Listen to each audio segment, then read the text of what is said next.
Every single day, millions of people around the world open their refrigerators, take out last night's leftovers, place them in a microwave, on a stovetop, or in an air fryer, and reheat them without even thinking twice. It feels normal, it feels harmless. In fact, for many people, it feels responsible. Reheating food is often seen as practical, economical, and efficient. It reduces waste, it saves time, it helps busy families get through the week.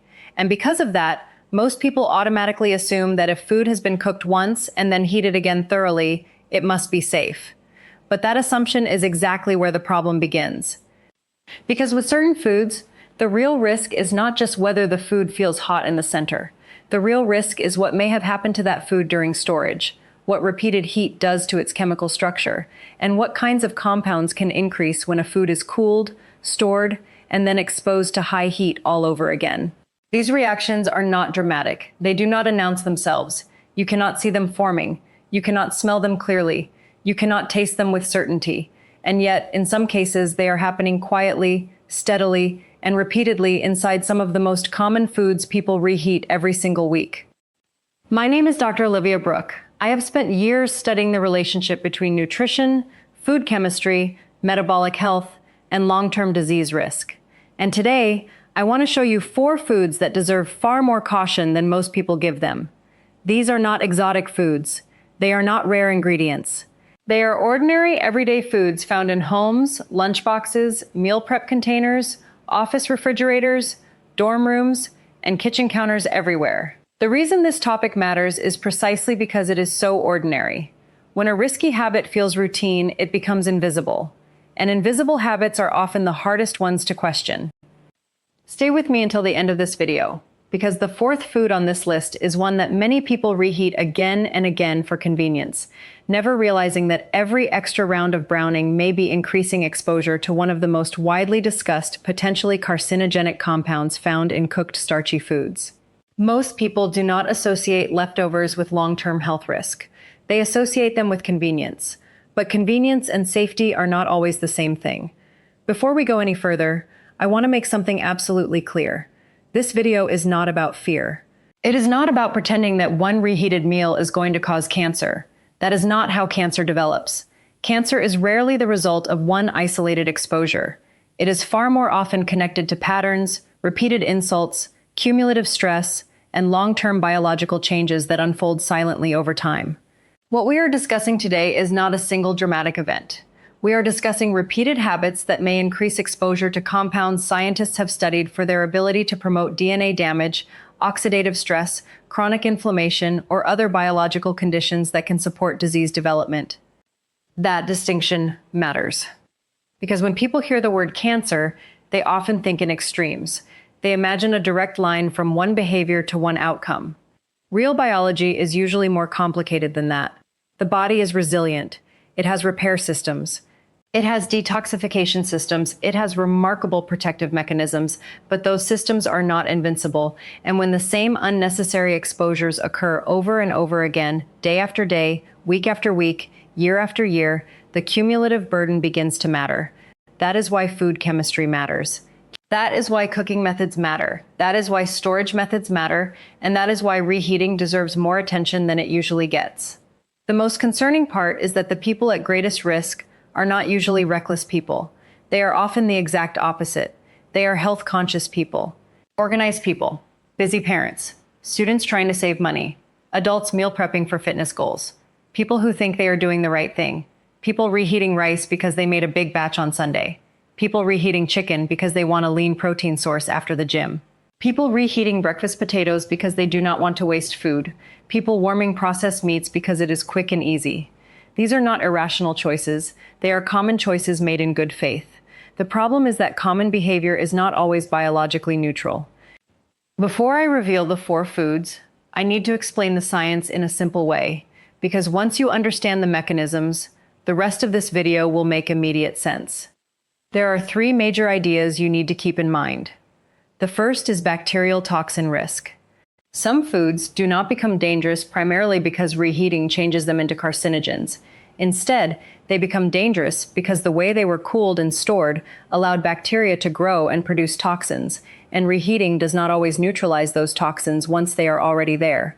In those cases, the reheating creates a false sense of safety. The food feels hot, so people believe the danger is gone. But if the toxin was formed earlier, heat is not always enough to undo it. The second mechanism is high-temperature meat chemistry.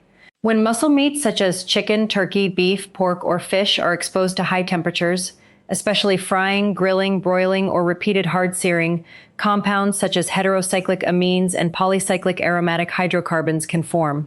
These chemicals have been studied extensively because they can damage DNA in laboratory settings and are considered important in discussions of diet-related cancer risk. The key point here is not simply whether the food is reheated. The key point is how it is reheated. Gentle warming is not the same thing as exposing already cooked meat to another round of aggressive heat, browning, or charring. The third mechanism is repeated browning and oxidation.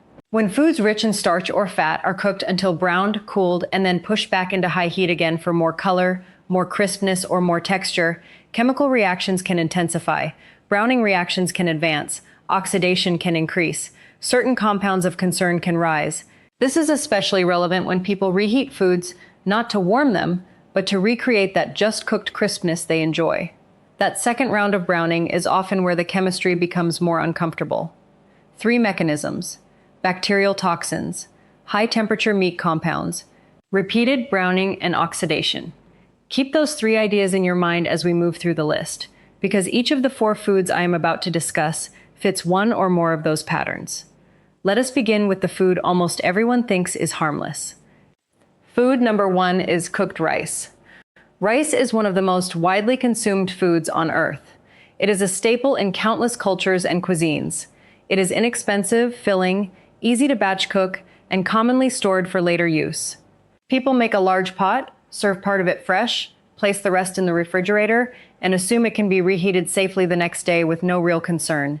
In one sense, rice does look simple. It is bland. It is not obviously fatty. It is not heavily processed. It does not seem like the kind of food that should make anyone nervous. But rice has a very specific weakness, and that weakness has less to do with the microwave itself and more to do with what happens between the first cooking and the second heating. Raw rice can contain spores from a bacterium called Bacillus cereus.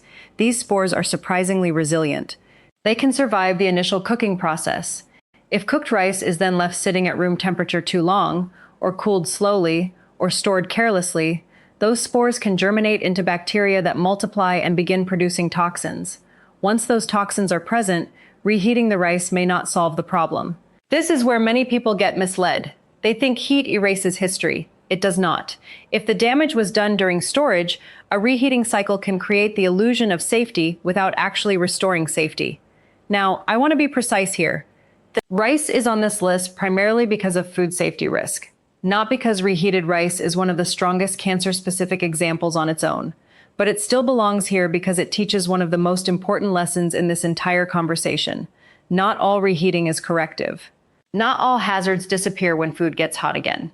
And once people get comfortable believing that reheating always fixes everything, they bring that same assumption to foods where the consequences may be even more serious. There is another reason rice deserves caution. Rice is often reheated multiple times. A large batch gets cooked on one day, cooled slowly, portioned imperfectly, reheated once, returned to the fridge, reheated again, and sometimes even reheated a third time. That repeated cycling of cooling and reheating creates more opportunities for error, more opportunities for bacterial growth, and more opportunities for people to trust convenience over caution. So even though rice is not the most dramatic chemical cancer example on this list, it is one of the clearest examples of how an everyday habit can normalize risk. What should you do instead? Cook only the amount you need when possible. If you store rice, cool it quickly, refrigerate it promptly, and use shallow containers so the temperature drops faster. Reheat only the portion you plan to eat. Do not keep reheating the same batch over and over. And never assume that because rice feels steaming hot, it has become safe by default. Sometimes the danger happened hours earlier. Food number 2 is processed meat.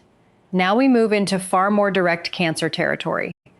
Processed meats include foods such as bacon, hot dogs, sausages, salami, ham, pepperoni, deli meats, and other meats preserved through curing, smoking, salting, or chemical processing.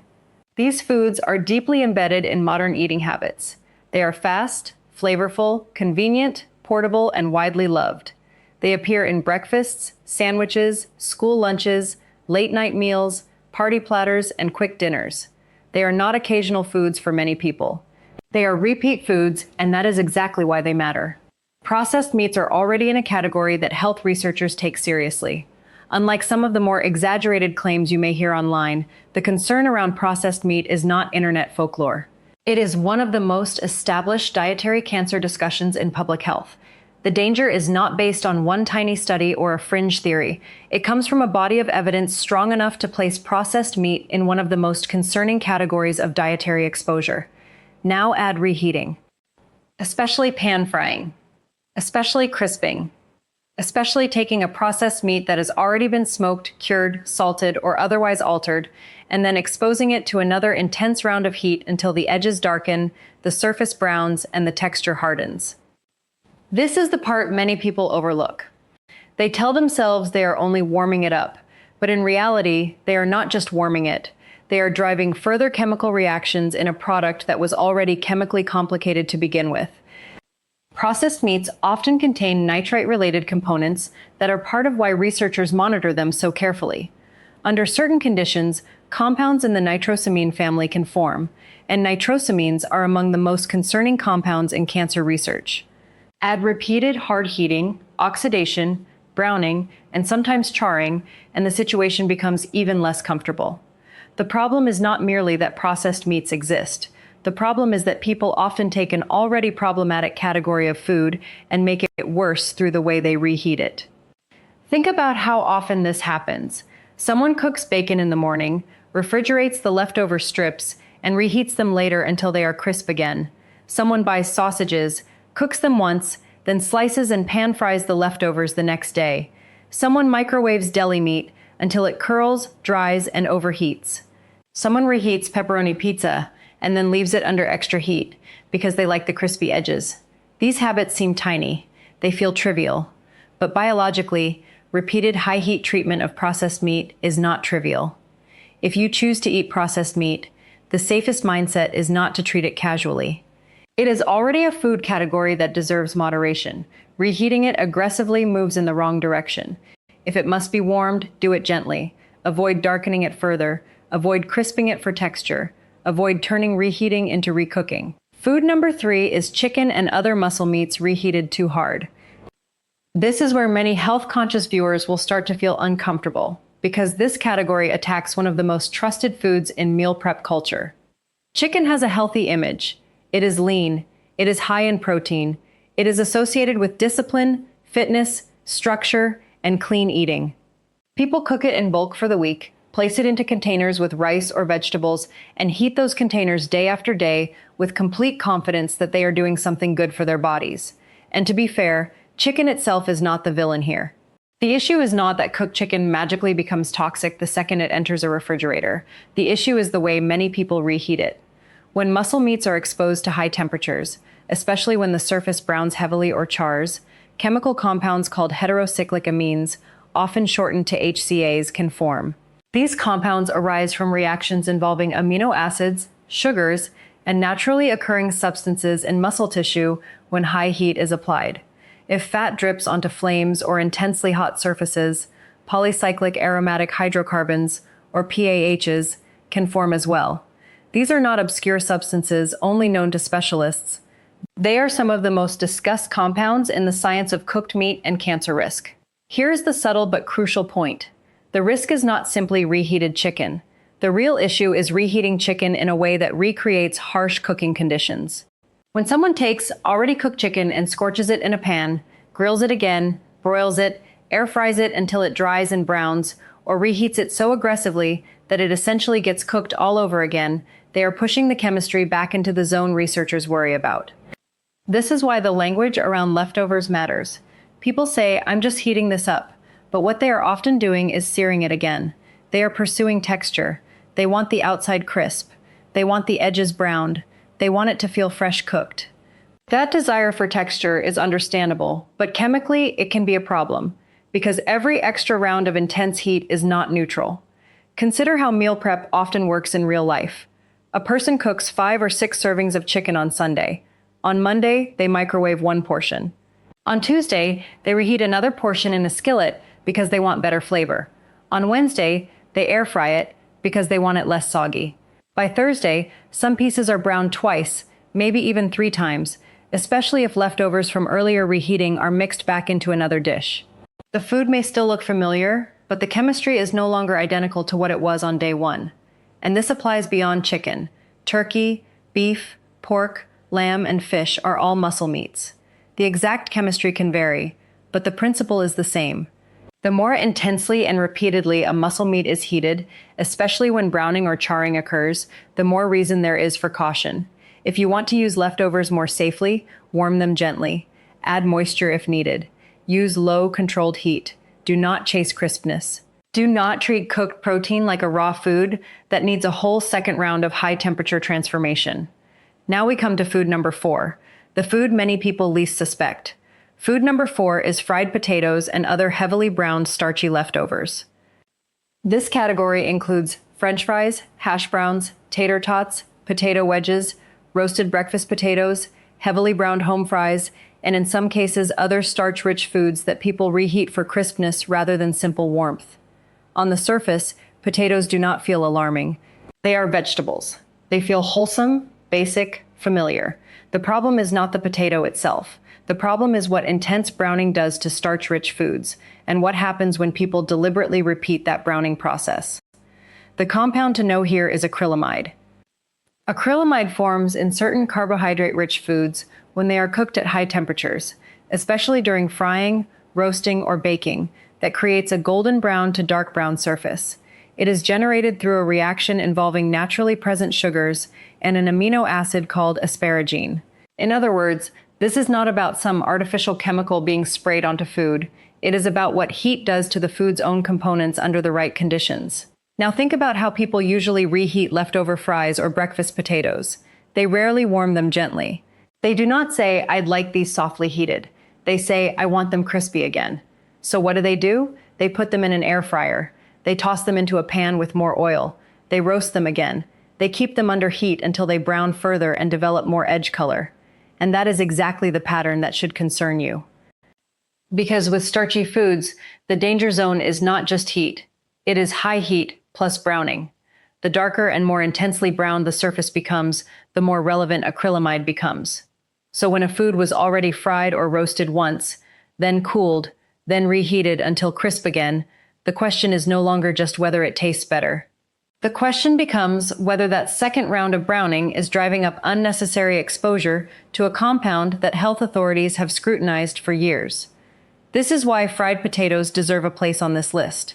Not because potatoes are bad, not because every roasted potato is a disaster, but because this is one of the clearest examples of a common leftover habit that directly revolves around recreating the very condition that forms the concerning compound in the first place. People are not just reheating for warmth, they are reheating for texture, and texture, in this case, is chemistry. The same principle can apply to other brown starches, toasted bread crusts, breaded leftovers, overly browned crackers, and other carbohydrate-rich foods pushed repeatedly toward deep color can fall into a similar conversation.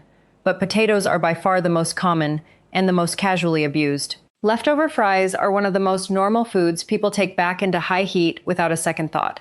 So what should you do instead? If a starchy food is already deeply browned, do not try to make it darker. Avoid chasing crispness at any cost. If you reheat it, use milder heat, shorter time, and stop before further deep browning develops. Better yet, avoid making more than you need so you are not constantly trying to resurrect fried leftovers the next day. Now let us bring all of this together. 4 foods, 4 different patterns. 1 larger lesson. Rice reminds us that reheating does not automatically erase danger. If storage was poor, heat may not fix the problem. Processed meats remind us that some foods already come with well-established cancer concerns, and aggressive reheating can intensify what is already a questionable choice. Chicken and other muscle meats remind us that the risk lies not in leftovers themselves, but in recreating the same high-temperature conditions that form mutagenic compounds in the first place. Fried potatoes and brown starches remind us that reheating for crispness can mean driving browning reactions further and increasing exposure to acrylamide. This is the real takeaway. Not all reheating is the same. That is the sentence I want you to remember long after this video ends. Not all reheating is the same. The question is not simply whether food was warmed up. The real questions are these. How was it stored? How long did it sit out? What kind of food is it? Was it already processed? Was it already browned? Are you gently warming it? Or are you effectively cooking it again? Are you adding another round of crisping, searing, frying, or charring just to improve texture? Those details matter far more than most people realize. And that is why so many people get this wrong. They reduce the issue to a single question. Is it okay to reheat this? But biology does not work with that kind of simplistic yes or no logic. The safer question is, what exactly happens when this specific food goes through storage and heat again? Once you ask that question, your behavior changes. You stop treating all leftovers as chemically identical. So let me tell you exactly what I want you to do with this information. First, cool leftovers quickly. Do not leave cooked food sitting out for long periods. Second, refrigerate promptly, ideally in shallow containers that allow the temperature to drop faster. Third, reheat only the portion you plan to eat, not the entire batch over and over again. Fourth, avoid repeated heat cycles. One cooking and one reheating is very different from cooking, cooling, reheating, cooling again, and reheating again. Fifth, be especially cautious with rice, because storage errors there can create a false sense of security. Sixth, limit processed meats in general, and do not aggressively reheat them just for crispness. Seventh, with chicken and other meats, use gentle heat and moisture instead of hard, dry heat that browns the surface again. Eighth, do not keep trying to restore fried potatoes to their former glory. In many cases, the second crisp is not worth the chemistry. Ninth, stop equating texture with safety. Crispy does not mean better. Hot does not always mean harmless. And finally, plan portions more carefully when you can. One of the simplest ways to reduce all of these issues is to make less excess food in the first place. Before we finish, I want to ask you something. Which of these 4 foods surprised you the most? Was it rice because you never realized reheating could fail to undo what happened during storage? Was it processed meat because you thought the main issue was only the meat itself and not how people reheat it? Was it chicken because so many healthy people rely on meal prep chicken every week without questioning the reheating method? Or was it fried potatoes because most people have never connected leftover crisping with acrylamide exposure? Let me know in the comments below. And if there is another food you want me to analyze in a future video, tell me that too. Tell me what you store often, what you reheat often, or what you have always assumed was harmless, because these are exactly the kinds of everyday habits that deserve more scrutiny. I want to leave you with one final thought. Most people do not damage their health through dramatic, obvious mistakes. They do it through small, repeated decisions that feel too ordinary to question. That is why this topic matters. Not because leftovers are evil, not because reheating is forbidden, but because habits become invisible long before they become harmless. And once a behavior feels normal, people stop examining it. Do not let normality fool you. A habit can be common and still be unwise. A habit can be convenient and still be biologically costly. A habit can save time today and quietly create unnecessary exposure over the long run. That is why knowledge matters. Because once you understand the mechanism, convenience stops being an excuse for carelessness. If you know someone who reheats large trays of rice all week, someone who crisps leftover bacon or sausage, someone who reheats meal prep chicken until it browns again, or someone who constantly air fries leftover fries to bring them back to life, share this video with them. Not to scare them, not to lecture them, not to make them paranoid, simply to give them information they may never have heard before. Because better health decisions rarely begin with fear. They begin with awareness. And sometimes that awareness starts with something as simple as opening a refrigerator and asking one smarter question before pressing reheat. As always, I want to end with an important clarification. This video is intended for educational and informational purposes only. It is not personal medical advice, diagnosis, or treatment. Research in nutrition, toxicology, and food science continues to evolve, and individual decisions should always be made in the context of your own health needs, risk factors, and professional medical guidance. If you have a specific condition, a digestive disorder, a metabolic disorder, a history of cancer, or questions about food safety in your own home, speak with a qualified healthcare professional. My goal is not to create panic. My goal is to translate complicated science into practical understanding, to help you see what is usually invisible, to help you question what is usually automatic, and to help you make better decisions not out of fear but out of clarity. Because your health is shaped not only by the major choices you make once in a while, but by the smaller choices you repeat without thinking. And few choices are repeated more casually than the decision to reheat leftovers. Now, at least, you know which ones deserve a second thought. Thank you for watching.